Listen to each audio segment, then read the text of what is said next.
Students, let us talk about the greenhouse effect.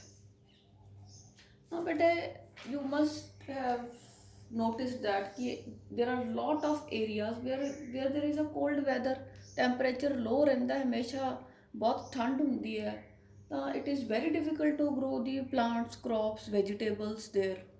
So at such places a green colored chamber is made. ਇੱਕ green color ਦਾ chamber ਬਣਾ ਲੈਂਦੇ ਆ ਤੇ ਉਹਦੇ ਵਿੱਚ ਜਿਹੜੀਆਂ ਸਬਜ਼ੀਆਂ ਉਗਾਉਂਦੇ ਆ। ਤੁਸੀਂ ਦੇਖਿਆ ਹੋਊਗਾ ਰੋਡ ਸਾਈਡ ਤੇ ਵੀ ਕਾਫੀ ਆਪਣੇ ਵੀ ਹੁਣ ਅੱਜ ਕੱਲ ਉਹ ਦੇਖਣ ਨੂੰ ਮਿਲਦੇ ਆ। ਤਾਂ ਇਹ ਚੈਂਬਰ ਕੀ ਕਰਦਾ ਹੈ, it absorb the heat of the sun. Rays ਜਿਹੜੀਆਂ ਆ ਰਹੀਆਂ ਜਿਨ੍ਹਾਂ ਦਾ ਹੀਟਿੰਗ ਇਫੈਕਟ ਹੈ ਉਹ ਹੈਗੀਆਂ ਇਨਫਰਾਰੈਡ ਰੇਡੀਏਸ਼ਨਸ। ਠੀਕ ਹੈ, ਉਹ ਇੱਕ ਗਰਮ ਇਫੈਕਟ ਦਿੰਦੀਆਂ ਤੇ ਜਿਹੜਾ ਇਹ ਚੈਂਬਰ ਹੈ ਬੇਟੇ ਉਹ ਉਹਨੂੰ ਅਬਜ਼ੌਰਬ ਕਰ ਲੈਂਦਾ ਹੈ। ਤੇ ਜਿਹੜੀ ਜਦੋਂ ਇੱਕ ਵਾਰੀ ਅਬਜ਼ੌਰਬ ਕਰ ਲੈਂਦਾ ਤਾਂ heat is released very slowly. ਤਾਂ ਉਹ ਜਿਹੜਾ ਜਿਹੜਾ ਉਹ ਚੈਂਬਰ ਹੈ ਉਹਦੇ ਵਿੱਚ ਜਿਹੜੀਆਂ ਸਬਜ਼ੀਆਂ ਉਗਾਈਆਂ ਉਹਨਾਂ ਨੂੰ ਹੀਟ ਮਿਲਦੀ ਹੈ ਹੌਲੀ ਹੌਲੀ, ਮਤਲਬ ਐਂਡ ਜਿਹੜਾ ਹੈਗਾ ਉਹ ਵੈਜੀਟੇਬਲਸ ਈਜ਼ੀਲੀ ਗਰੋ ਕੀਤੀਆਂ ਜਾ ਸਕਦੀਆਂ। ਠੀਕ ਹੈ, ਤਾਂ ਨਾਓ ਲੈਟ ਅਸ, ਹੁਣ ਤੁਹਾਨੂੰ ਇਹ ਗੱਲ ਥੋੜ੍ਹੀ ਬਹੁਤੀ ਸਮਝ ਆ ਗਈ ਐਂ ਹੀ ਬੇਟੇ ਇਹ ਨੈਚੁਰਲੀ ਹੋ ਰਿਹਾ। ਉਹ ਤਾਂ ਆਪਾਂ ਚਲੋ ਮੈਨ ਮੇਡ ਆਰਟੀਫਿਸ਼ੀਅਲ ਇੱਕ ਬਣਾਇਆ ਹੈ ਚੈਂਬਰ, ਤਾਂ this is what is happening naturally in the atmosphere. ਤਾਂ ਇਹਦੇ 'ਚ ਕੀ ਹੋ ਰਿਹਾ ਕਿ ਜਿਹੜਾ ਹੈਗਾ ਅਰਥ ਜਿਹੜੀਆਂ ਅਲਟਰਾਵਾਇਲਟ ਰੇਡੀਏਸ਼ਨਸ ਹੈ ਸੌਰੀ ਦੀ ਜਿਹੜੀਆਂ ਇਨਫਰਾਰੈਡ ਰੇਡੀਏਸ਼ਨਸ ਹੈ ਉਹ ਜਦੋਂ ਅਰਥ 'ਤੇ ਆ ਰਹੀਆਂ, ਅਰਥ 'ਤੇ ਕਾਫੀ ਸਾਰੀਆਂ ਗੈਸਿਸ ਹੈ ਜਿਹੜੀਆਂ ਉਸ ਹੀਟ ਨੂੰ ਅਬਜ਼ੌਰਬ ਕਰ ਲੈਂਦੀਆਂ ਅਤੇ ਅਰਥ ਨੂੰ ਜਿਹੜਾ ਹੈਗਾ ਵਾਰਮ ਰੱਖਦੀਆਂ। ਦਿਸ is called as green house effect, the phenomena of keeping the earth warm due to presence of certain active gases in the atmosphere। ਠੀਕ ਹੈ, ਇਨਫਰਾਰੈਡ ਰੇਡੀਏਸ਼ਨਸ ਨੂੰ ਇਹ ਗੈਸਿਸ ਹੈ ਜਿਹੜੀਆਂ ਅਬਜ਼ੌਰਬ ਕਰ ਲੈਂਦੀਆਂ ਤੇ ਅਰਥ ਨੂੰ ਇੱਕ ਹੀਟਿੰਗ ਇਫੈਕਟ ਦਿੰਦੀਆਂ। This is called as green house effect. Now the question is which are those active gases, right? So these active gases ਜਿਹੜੀਆਂ ਅਰਥ ਨੂੰ ਵਾਰਮ ਕਰਦੀਆਂ, they are called as greenhouse gases. They are responsible for producing greenhouse effect. Let's see what are these gases, their names and their relative contribution to greenhouse effect. First one is carbon dioxide। ਬੇਟੇ carbon dioxide ਹੈ ਜਿਹੜੀ ਇਹ ਸਭ ਤੋਂ ज़्यादा ਇਹਦੀ contribution ਹੈ in greenhouse effect। So it is 60%. Then we have the methane, it contributes 20%, chlorofluorocarbons 14%, nitrogen oxide 6%। ਤਾਂ ਇਹ ਜਿਹੜੀਆਂ ਚਾਰ ਮੇਨ ਗੈਸਿਸ ਹੈ which are called as greenhouse gases and they give greenhouse effect, ਦੇ ਸ਼ੋ ਗ੍ਰੀਨ ਹਾਊਸ ਇਫੈਕਟ। ਇਹਨਾਂ ਚਾਰ gases ਦੇ ਕਾਰਨ ਜਿਹੜਾ ਅਰਥ ਦਾ ਟੈਂਪਰੇਚਰ ਹੈ ਉਹ ਅਨੁਕੂਲ ਹੈ, ਜੀਵ ਜੰਤੂ ਸਰਵਾਈਵ ਕਰ ਸਕਦੇ ਹੈ। ਅਗਰ ਜੇ ਇਹ ਚਾਰ ਗੈਸਿਸ ਅਰਥ ਦੇ ਐਟਮੋਸਫੀਅਰ 'ਤੇ ਨਾ ਹੁੰਦੀਆਂ ਤਾਂ ਜਿਹੜਾ ਆਪਣਾ ਟੈਂਪਰੇਚਰ ਹੈ ਅਰਥ ਦਾ ਉਹ -18 ਡਿਗਰੀ ਸੈਲਸੀਅਸ ਦੇ ਆਸ-ਪਾਸ ਹੋਣਾ ਸੀ। ਤੁਸੀਂ ਉਹ ਸਾਰੇ ਸਮਝ ਹੀ ਸਕਦੇ ਹੋ ਕਿ 0 ਡਿਗਰੀਜ਼ 'ਤੇ ਹੀ ਪਾਣੀ ਜੰਮ ਜਾਂਦਾ ਹੈ, ਬਰਫ਼ ਬਣਨੀ ਸਟਾਰਟ ਹੋ ਜਾਂਦੀ ਹੈ, ਤਾਂ ਕਿੰਨਾ ਠੰਡਾ ਹੋਣਾ ਸੀ, ਕੋਈ ਵੀ ਪਲਾਂਟਸ ਐਨੀਮਲਸ ਸਰਵਾਈਵ ਨਹੀਂ ਕਰ ਪਾਉਣੇ ਸੀ। ਅਤੇ ਜੇ ਆਪਾਂ ਦੇਖੀਏ ਇਹਨਾਂ ਗੈਸਿਸ ਦੇ ਕਾਰਨ ਜਿਹੜਾ ਅੱਜ ਟੈਂਪਰੇਚਰ ਅਰਥ ਦਾ ਦੈਟ ਇਜ਼ ਅਬਾਊਟ 15 ਡਿਗਰੀ ਸੀ, ਜਿਹੜਾ ਕਿ ਇਹ ਗੈਸਿਸ ਦੀ ਐਬਸੈਂਸ 'ਚ ਹੋਣਾ ਸੀ ਅਬਾਊਟ ਜਿਹੜਾ ਮੀਨ ਟੈਂਪਰੇਚਰ ਹੈ 18 ਡਿਗਰੀ ਸੀ ਦੇ ਆਸ-ਪਾਸ, -20 ਡਿਗਰੀ ਸੀ ਦੇ ਆਸ-ਪਾਸ। ਠੀਕ ਹੈ, ਤਾਂ ਇਹ ਜਿਹੜੀਆਂ ਗੈਸਿਸ ਹੈ ਬਹੁਤ ਵਧੀਆ ਰੋਲ ਪਲੇ ਕਰ ਰਹੀਆਂ in the atmosphere to give it a warm effect. I hope the green house effect is clear now. ਤਾਂ ਬੇਟੇ ਕਈ ਵਾਰ ਜਿਹੜਾ ਹੈਗਾ ਪੁੱਛਿਆ ਜਾਂਦਾ ਕਿ ਗ੍ਰੀਨ ਹਾਊਸ ਗੈਸਿਸ ਦਾ ਇਫੈਕਟ ਕੀ ਹੈ, ਲੈਟਸ ਟਾਕ ਅਬਾਊਟ ਦੈਟ। ਤਾਂ ਇਹਦਾ this is a very important effect, CO2 fertilization effect.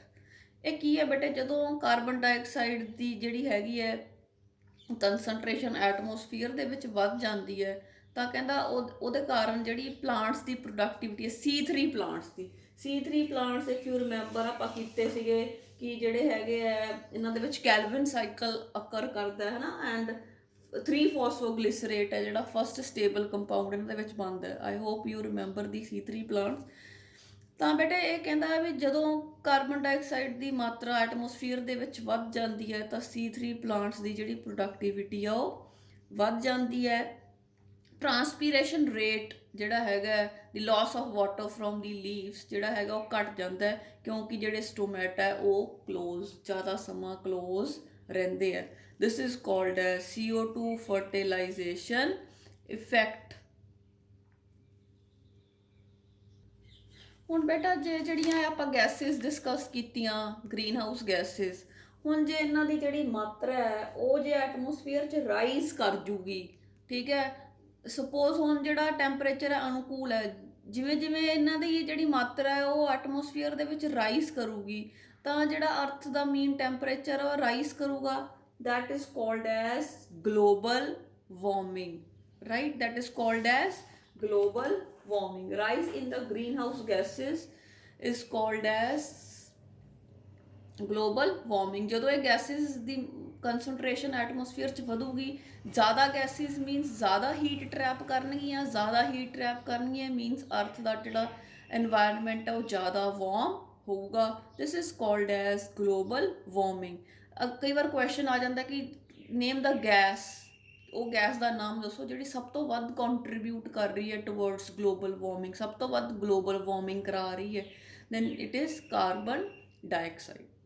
ਮਤਲਬ ਗ੍ਰੀਨ ਹਾਊਸ ਗੈਸਿਸ ਹੈ ਜਿਹੜੀਆਂ, ਵੈਸੇ ਤਾਂ ਇਹਨਾਂ ਦਾ ਫਾਇਦਾ ਹੈ ਜਦੋਂ ਇਹ ਸਹੀ ਕੰਸਨਟ੍ਰੇਸ਼ਨ 'ਚ ਪਈਆਂ, ਰਿਕੁਆਇਰਡ ਕੰਸਨਟ੍ਰੇਸ਼ਨ 'ਚ ਪਈਆਂ ਤਾਂ it gives a very warm temperature, ਪਰ ਡਿਊ ਟੂ ਪੋਲਿਊਸ਼ਨ, ਇੰਡਸਟਰੀਅਲਾਈਜੇਸ਼ਨ, ਇਹ ਸਾਰੇ ਕਾਰਨਾਂ ਕਰਕੇ ਗ੍ਰੀਨ ਹਾਊਸ ਗੈਸਿਸ ਹੈ ਜਿਹੜੀਆਂ ਇਹਨਾਂ ਦੀ ਮਾਤਰਾ ਐਟਮੋਸਫੀਅਰ ਦੇ ਵਿੱਚ ਵੱਧ ਰਹੀ ਹੈ, ਜਿਸ ਕਾਰਨ ਐਟਮੋਸਫੀਅਰ ਦਾ ਟੈਂਪਰੇਚਰ, ਏਅਰ ਦਾ ਟੈਂਪਰੇਚਰ ਰਾਈਜ਼ ਹੋ ਰਿਹਾ, ਜਿਹਨੂੰ ਆਪਾਂ ਕਹਿੰਦੇ ਆ ਗਲੋਬਲ ਵਾਰਮਿੰਗ, ਰਾਈਟ। ਹੁਣ ਆਪਾਂ ਦੇਖਦੇ ਹਾਂ ਕਿ ਗਲੋਬਲ ਵਾਰਮਿੰਗ ਦੇ ਕੀ ਕੀ ਪ੍ਰਭਾਵ ਪੈਂਦੇ ਆ। ਗਲੋਬਲ ਵਾਰਮਿੰਗ ਆ ਬੇਟੇ, ਸਭ ਤੋਂ ਪਹਿਲਾਂ ਕੀ ਹੋ ਰਿਹਾ ਹੈ, ਇਨਕਰੀਜ਼ਿੰਗ ਆਫ ਗਲੋਬਲ ਟੈਂਪਰੇਚਰ, ਪੂਰੀ ਦੁਨੀਆ ਦਾ ਜਿਹੜਾ ਟੈਂਪਰੇਚਰ ਹੈ ਉਹ ਇਨਕਰੀਜ਼ ਕਰ ਰਿਹਾ।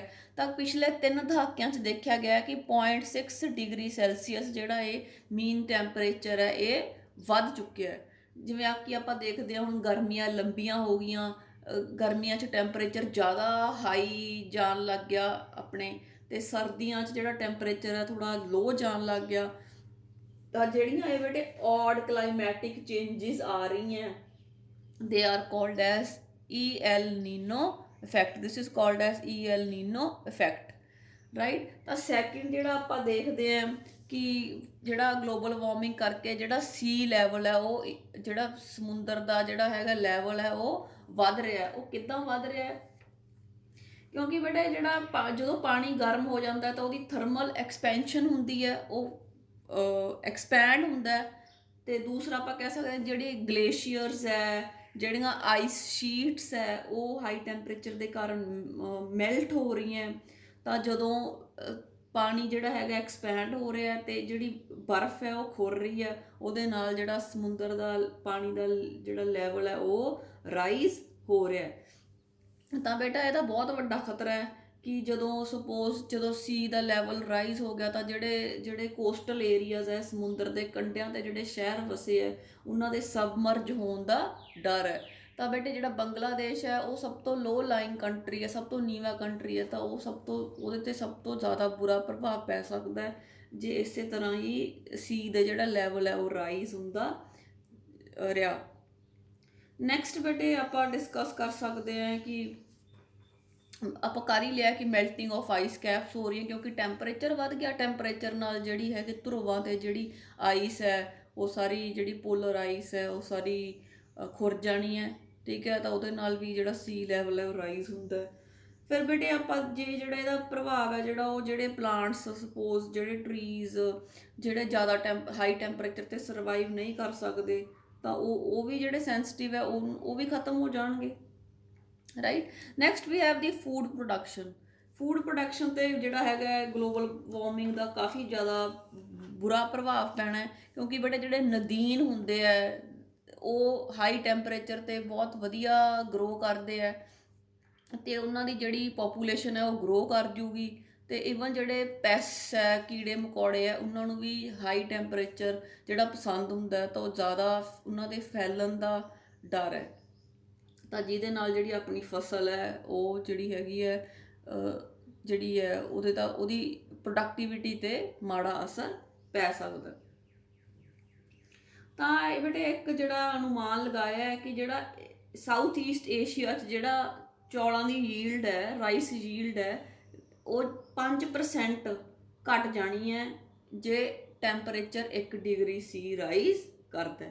ਠੀਕ ਹੈ, ਤਾਂ ਕ੍ਰੌਪ ਦੀ ਪ੍ਰੋਡਕਟਿਵਿਟੀ ਘਟ ਜੂਗੀ ਕਿਉਂਕਿ due to increase in the respiration rate ਵੱਧ ਜੂਗਾ ਪਲਾਂਟਸ ਦੇ ਵਿੱਚ, ਜਿਹਦੇ ਨਾਲ ਜਿਹੜੀ ਪ੍ਰੋਡਕਟਿਵਿਟੀ ਹੈ ਉਹ ਘਟ ਜੂਗੀ।